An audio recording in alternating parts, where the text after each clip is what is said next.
To watch this video in Hindi, skip to the timestamp 3 minutes.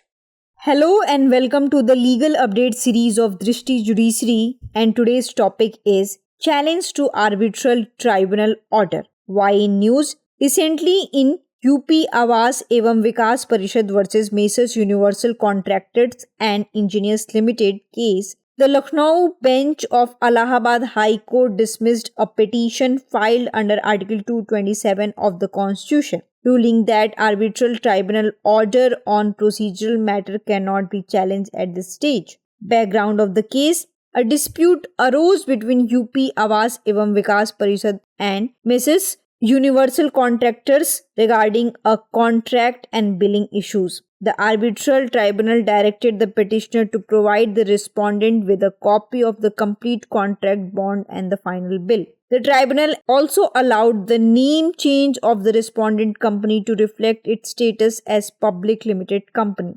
The petitioners sought to recall this order, but their application was rejected. The petitioner then challenged the order under Article 227, seeking intervention by the High Court.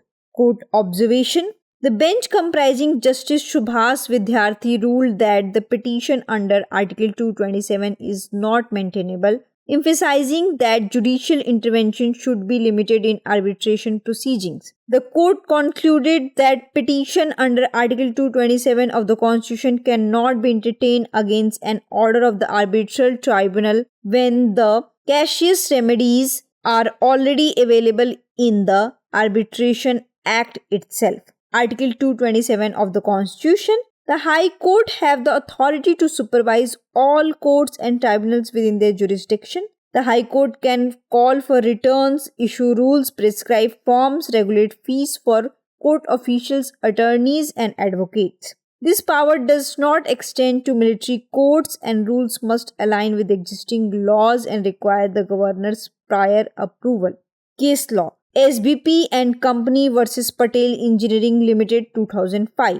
In this case, the Supreme Court held that orders passed by an arbitral tribunal are not amenable to correction under Article 226 and 227 of the Constitution unless they are appealable under Section 37 of the Arbitration Act. Coming to the practice question: which article of the Constitution provides supervisory jurisdiction to high courts? Article 226, Article 227, Article 32, Article 14. You have to answer this into the comment section. Thank you. नमस्कार, दृष्टि judiciary के legal update series में आप सभी का स्वागत है। आज की चर्चा का विषय है मध्यस्थ न्यायाधिकरण के आदेश को चुनौती। सबसे पहले हम यह जानेंगे कि यह विषय चर्चा में क्यों है। हाल ही में उत्तर प्रदेश आवास एवं विकास परिषद बनाम messrs universal contract and engineers limited मामले में इलाहाबाद उच्च न्यायालय की लखनऊ पीठ ने संविधान के अनुच्छेद 227 के तहत दायर याचिका को खारिज कर दिया और फैसला सुनाया कि प्रक्रियात्मक मामलों पर मध्यस्थ न्यायाधिकरण के आदेश को इस स्तर पर चुनौती नहीं दी जा सकती। मामले की पृष्ठभूमि: उत्तर प्रदेश आवास एवं विकास परिषद और मेसर्स यूनिवर्सल कॉन्ट्रैक्ट्स के बीच अनुबंध और बिलिंग संबंधी मुद्दों को लेकर विवाद उत्पन्न हो गया। मध्यस्थ न्यायाधिकरण के याचिकाकर्ता को निर्देश दिया कि वह प्रतिवादी को संपूर्ण अनुबंध बॉन्ड और अंतिम बिल की एक प्रति उपलब्ध कराएं।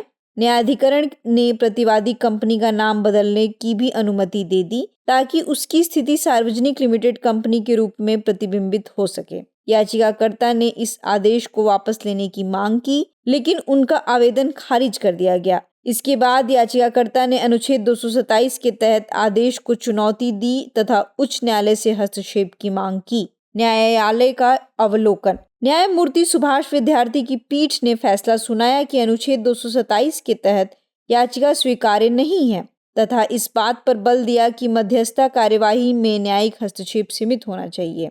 अदालत ने निष्कर्ष निकाला कि संविधान के अनुच्छेद 227 के तहत मध्यस्थ न्यायाधिकरण के आदेश के विरुद्ध याचिका पर विचार नहीं किया जा सकता जब मध्यस्थता अधिनियम में पहले से ही प्रभावी उपचार उपलब्ध हैं। संविधान के अनुच्छेद 227 उच्च न्यायालयों को अपने अधिकार क्षेत्र के भीतर सभी न्यायालयों और न्यायाधिकरणों की निगरानी करने के अधिकार हैं। उच्च न्यायालय रिटर्न मांग सकते हैं, नियम जारी कर सकते हैं, फॉर्म निर्धारित कर सकते हैं, न्यायालय के अधिकारियों, वकीलों और अधिवक्ताओं के लिए फीस विनियमित कर सकते हैं। यह शक्ति सैन्य न्यायालय तथा विस्तारित नहीं है और नियमों को मौजूदा कानूनों के अनुरूप होना चाहिए। राज्यपाल की पूर्व स्वीकृति की आवश्यकता होती है। संबंधित केस SBP एंड कंपनी बनाम पटेल इंजीनियरिंग लिमिटेड 2005। इस मामले में सर्वोच्च न्यायालय ने माना कि मध्यस्थ न्यायाधिकरण द्वारा पारित आदेश संविधान के अनुच्छेद 226/227 के तहत सुधार के योग्य नहीं है जब तक कि वे मध्यस्थता अधिनियम की धारा 37 के तहत अपील योग्य न हो। अब हम आते हैं प्रश्न की ओर। संविधान का कौन सा अनुच्छेद उच्च न्यायालयों को पर्यवेक्षी अधिकारिता सुपरवाइजरी जुरिस्डिक्शन प्रदान करता है? अनुच्छेद 226, अनुच्छेद 227, अनुच्छेद 32, अनुच्छेद 14। इसका उत्तर आप कमेंट सेक्शन में दे सकते हैं। धन्यवाद।